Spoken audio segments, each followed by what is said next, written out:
Hi YouTube. It's Friday, it's filming time. Today I wanted to talk to you about preparing to turn 50. So I have a little bit of time yet before I turn 50. So I wanted to talk about the things that I'm doing that might be helpful to you if you're also preparing to turn 50. Some of the people I know have already turned 50, some of my friends, so I feel like I've still got a little window of time to kind of, get to it. It's about using the last little bit of time to be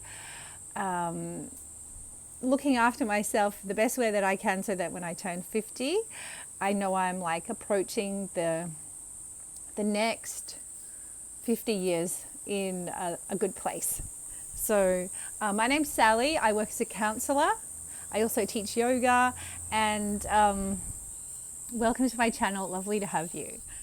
So the first thing that I'm going to say is exercise, exercise, exercise. Exercise is so good for us.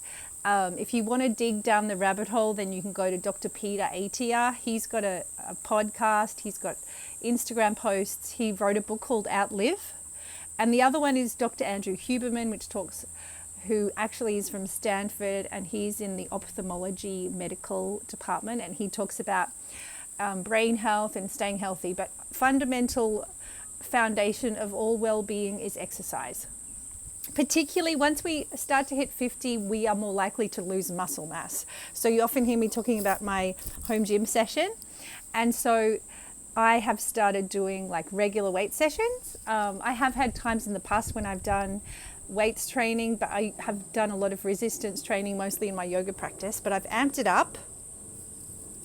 One thing I always do is when I finish a walk or a run, I always do 20 push-ups, because I figure I want to like just work the upper body a little bit after I've done some cardiovascular exercise. So that's a nice way to integrate some resistance training into your current exercise plan if you currently have a walking practice. So really, lifting weights is so important. We really want to maintain our muscle mass as much as we can. And as we know, it's harder to maintain that. So if you start from a stronger base at 50, that's going to be helpful. Now, what we're doing is we're aiming so that when we turn 80, we can still stand up and sit down from our chair easily. I saw an ad for a recliner the other day where the recliner actually like lifts you up and helps tip you out of your chair, which means your leg muscles are going to be completely not in use. The other thing you can start to do is when you stand up and sit down from a chair, never use your hands. Make sure you're engaging your legs and your glutes. The same thing is if you're coming up and down off the ground, do not use your hands. So allow those leg muscles to work. So that's my main one, right? Exercise. So you want to be doing some cardiovascular, some higher intensity, some medium intensity, and at least 2 weight training sessions a week.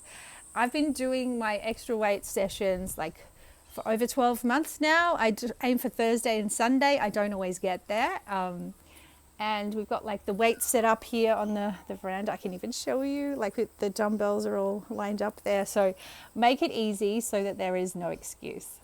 I mean, if you want to join a gym, perfect. I'm able to just do it from home, and I follow like a simple beginner's exercise plan that I printed out from the internet. That's all you need. If you feel like you're not confident in what exercises to do, then get a personal trainer, get them to teach you some exercises. YouTube is also obviously a great source of exercise videos, so thanks YouTube. The next one is automatic transfers. So I started listening to some money people about 12 months ago. And one thing I did is when my pay comes in every fortnight, I've set up automatic transfers. So one to a savings account, one to like a more long-term investment account. So just some extra savings that happens every pay. And just automating that so I don't have to think about it has been helpful.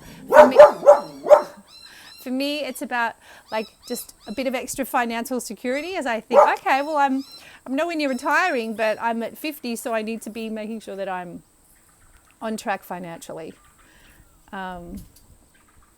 So that's a good one. Paycheck routine, I think they call it, like what do we call it in Australia? Payday routine, where you set up automatic transfers so you don't have to think about that. Okay, the third one is a bit of goal setting. So obviously everyone has their own personal career goals. So actually sitting down and writing specific goals, we know can be really helpful. So if you think you don't need to be overwhelmed about turning 50, you have to think, okay, well, where do I want to go next? What are my goals? Write them down.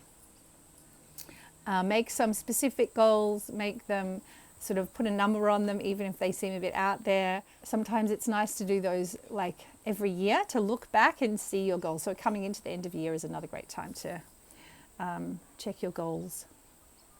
I like to think, because I'm not 50 yet, I still have time to reach some goals, and I want to keep pushing myself. So that's why I think it's a great time to not be overwhelmed about this milestone birthday, but using it as a chance to kind of get a bit more done before it happens. The other one, the final one, my fourth thing that I'm doing is just fostering contentment, humility, patience as well. So there's plenty of time, reminding myself that I'm can focus on the things that I've worked hard for, enjoy the time with my family, enjoy the comfort of my long-term marriage, having that partnership, that companionship, enjoying that, like reaping the benefits of that. The time and energy that you put into your marriage comes back to you. And the reason why I'm kind of thinking about marriage as well, I want to just talk about this book that I'm reading at the moment. This is it here. So it's called, it's by James J. Sexton. He's a divorce lawyer in Broadway, New York City. The book's called If You're in My Office, It's Already Too Late. So he writes, it's a story about all the what he's learned about a good marriage based on what he sees in couples divorcing. It's actually a great book. So it's 2018. I didn't hear about it until this year when he kind of did the podcast circuit. So if you're interested in a book about marriage, I recommend this one. I'll put the details below in the description. So in this chapter, this final chapter, he's talking about something that I'm also working on, and that is something I always work on, that is slowing down, tailoring my message to the person that I want to communicate to at the right time, finding the right time, thinking about the right tone of voice, that kind of thing in terms of communicating. And so there's actually a really good sentence in here. I want to just find it. It's quite a long sentence. Okay, it's not this chapter. I'm quoting here from page 219.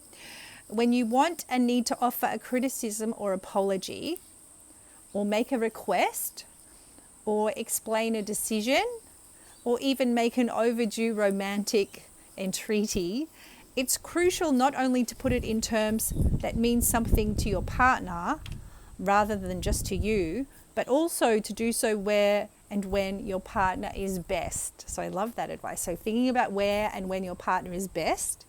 And when you're going to offer a criticism, an apology, a request, or you want to explain a decision, that you couch it in terms of how it's going to, couch it in terms that, in a way that's going to mean something to your partner, not just coming from you and why it's important to you. I thought that sentence alone was worth it. That's just one part of the book that was helpful. There's many parts of the book that's helpful. That's one that's kind of stuck with me for today's video. So great to see you, everyone. I hope you found this helpful. If you've got a milestone birthday coming up, maybe it's 40s, maybe it's 50s, maybe it's 60s, let me know. And let me know how you're approaching your milestone birthday. All right, YouTube, great to see you. Have a great week. Bye-bye. We have some new subscribers. Hi, new subscribers. Lovely to see you. If you'd like to, please like the video, subscribe to my channel. That'd be a huge help. And I look forward to seeing you soon. So I'm posting weekly videos, usually Sunday. That's Australian Eastern Standard Time. And I'll post a short, from that video midweek. So that's how often you'll hear from me. The yoga class that I'm teaching is also coming to an end. The center that I teach at is closing. So hopefully I'll have some of my yoga students coming over to my YouTube channel. So hi people, if you're here for my yoga class, great to see you. Okay, bye.